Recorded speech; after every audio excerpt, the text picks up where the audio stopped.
The early sun cast a golden glow over the fields of Willow Creek, a quiet rural town far removed from the chaos of the cities. Life here was simple. Tractors rolled out before dawn, kids ran barefoot along dusty trails, and everyone knew each other's lives.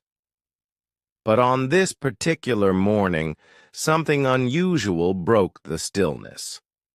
A convoy of black SUVs kicked up dust as they made their way down the narrow road to Henry Coleman's farmhouse. Henry, a rugged 56-year-old farmer with hands, toughened by years of labor, stood on his porch, squinting at the approaching vehicles. Beside him, his 22-year-old daughter, Lily, watched with worry creasing her brow. "Government cars," Henry muttered, wiping his hands on a rag. "Think it's really him?" Lily asked.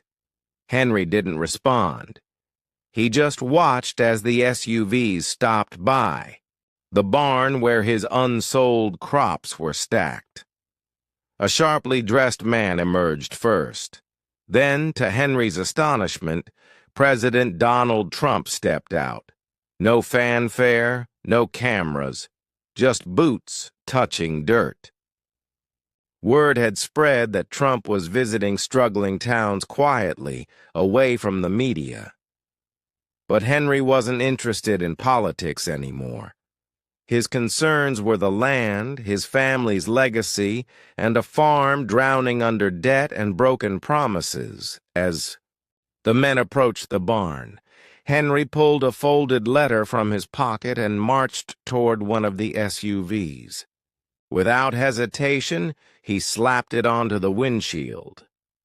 The Secret Service flinched, but Trump motioned them to stand down.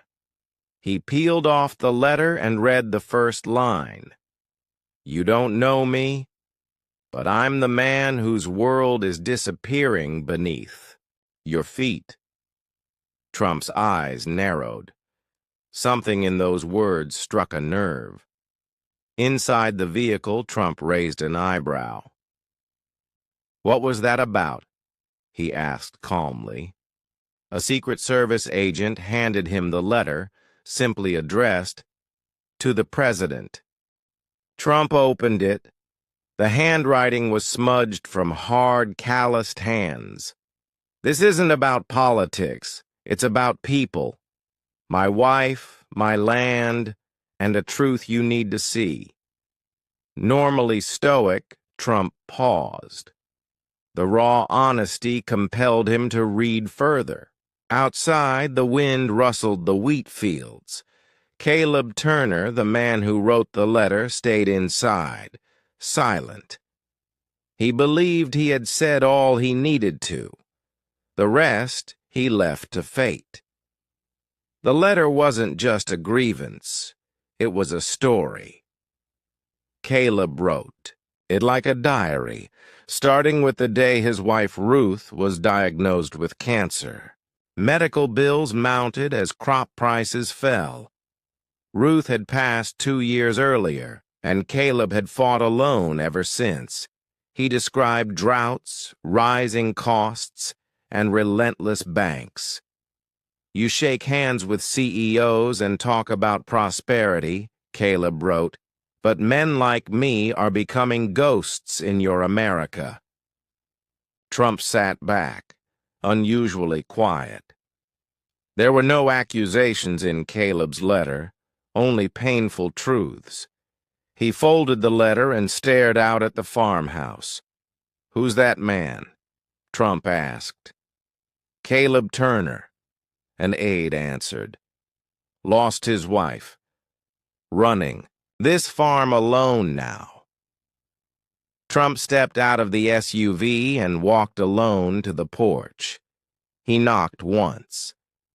No answer. Turning back, he scanned the struggling fields, rusting equipment, and the lonely swing set in the backyard. He glanced again at the letter's closing words. "If you really want to make America great again, You'll start by listening to those with nothing left to lose. In the barn, Caleb sat among broken tools and fading photos. Ruth smiling in the fields. Their son Marcus in a military uniform.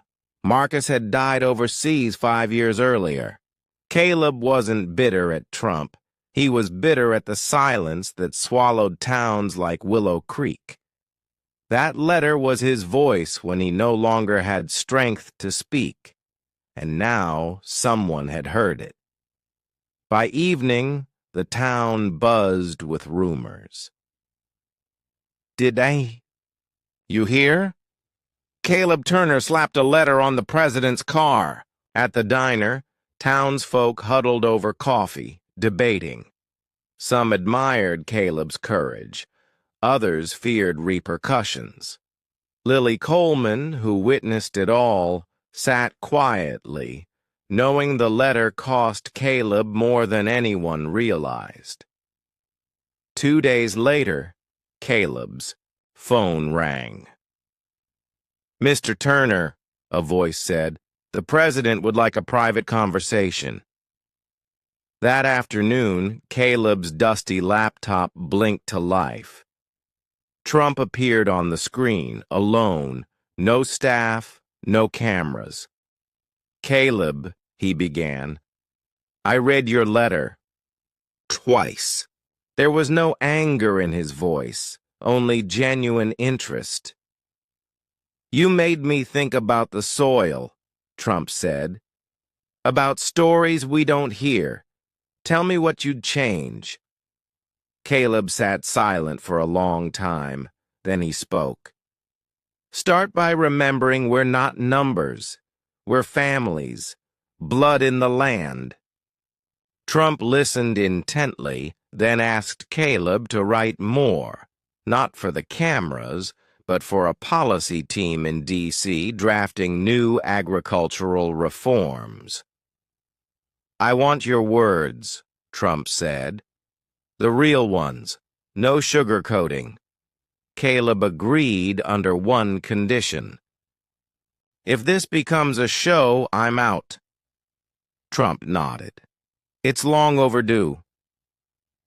That night, Caleb dipped his pen into ink and began writing under the barn's flickering light.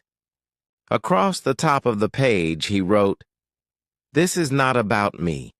This is about every farmer who never got to speak." Each night, he poured his heart onto paper.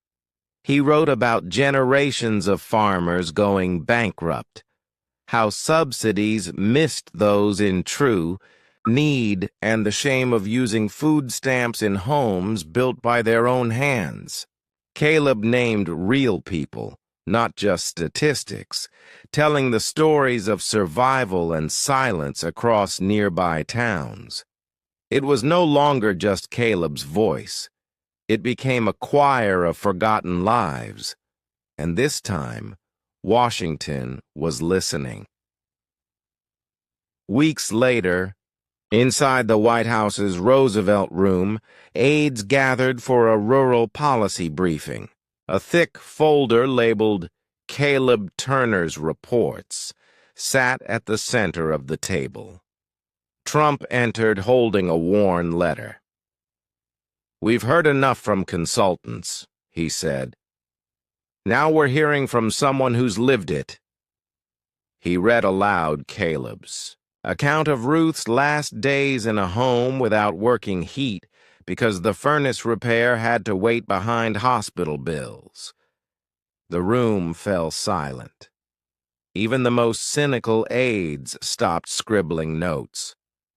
For once, politics made way for humanity. Caleb never expected to see his name on national news. But soon a reporter visited Willow Creek and read excerpts from his letters on TV. The headline blazed, "A farmer's voice reaches the White House." At the diner, Lily watched in awe. "I knew that letter was something else," she whispered. Caleb didn't care about the fame. He only cared that somewhere, someone who felt invisible might now feel heard. One brisk morning, another black SUV rolled into Caleb's driveway. This time, Trump stepped out alone, dressed simply. Caleb met him by the wheat fields, thought. "I'd see the place myself," Trump said. They walked the land together, talking about irrigation woes, tractor costs, and confusing legal battles over land rights. There were no speeches, just listening. Back at the house, they passed 2 chairs by the fireplace, one sitting empty. "Was this Ruth's chair?" Trump asked quietly. Caleb nodded. "She used to knit while Marcus and I fixed equipment. This house was once full of life." Trump sat silently across from the empty chair, honoring a woman he never met. "Sometimes," Caleb said, "we don't need miracles. Just someone to sit and listen." Trump said nothing, but the silence spoke volumes. 3 months later, a new initiative launched, Soil to Soul.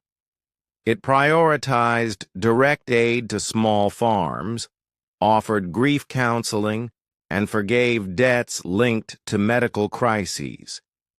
It wasn't branded with Trump's name in bold letters.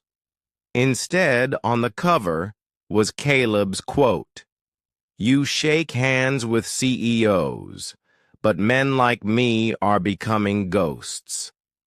Willow Creek already knew the origin. One evening, Caleb entered the diner. Conversation stopped. Farmers, teachers, old classmates stood and clapped, not because Caleb was famous, but because he had made a difference. Lily wiped tears and whispered, "You gave us our voice back." Caleb only tipped his hat and sat down, his heart lighter than it had been in years. Soon letters flooded his mailbox, handwritten notes from farmers across the country. Some said, "You wrote what I couldn't say." Others simply read, "Your wife would be proud." Caleb saved every letter in a wooden box labeled Hope.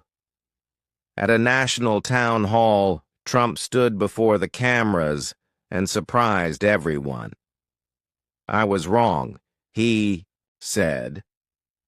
"Numbers don't tell America's story. People do."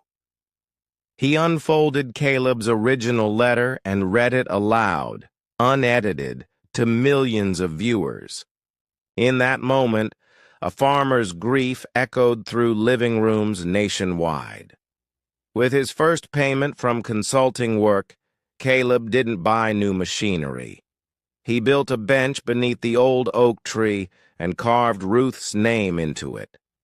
She never asked for anything, Caleb told Lily, but she deserved everything. He often sat there at sunset, feeling her presence in the stillness.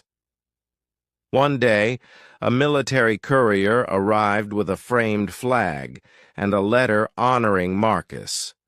It now hung above Caleb's fireplace between Ruth's knitting basket and his writing desk. Esta house once silent, now alive with legacy. That spring, Trump received one last package from Caleb. "You once asked what I'd change. I don't have all the answers, but when leaders listen, people find the courage to speak. That's how change begins." Trump placed the letter next to Lincoln's bust, gazing out over the Rose Garden, not as a politician, but as a man changed by a farmer.